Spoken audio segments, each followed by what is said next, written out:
کل بروز منگل عمران خان سے وکلاء اور فیملی کی ملاقات کا دن تھا۔ نہ فیملی کو نہ کسی وکیل کو اجازت ملی۔ عمران خان کو مکمل آئسولیٹ کر دیا گیا ہے۔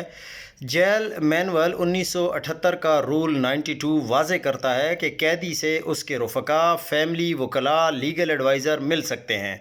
اسی تناظر میں ہائی کورٹ کے 3 رکنی بینچ نے بھی فیصلہ دیا ہوا ہے۔ جو ایس او پیز طے ہیں جس کے مطابق کوآرڈینیٹر نے لسٹ بھجوائی، لیکن آج تک کسی بہن کو بھی اجازت نہ مل سکی۔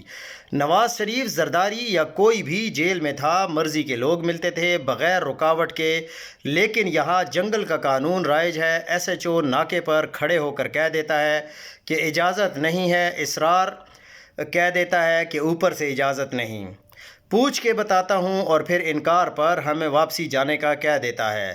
ہر کوئی اپنی جگہ پر بے بس قید نظر آتا ہے۔ سوال یہ ہے کہ عدالت میں بیٹھے ججز جنہوں نے فیصلے دیے وہ تو قید نظر آتے ہی ہیں کہ اپنے فیصلوں پر عمل نہیں کروا سکتے، لیکن کیا اب جو ججز لیٹر لکھ رہے تھے وہ اس ترمیم کے بعد انصاف کی بات کر پائیں گے کیا؟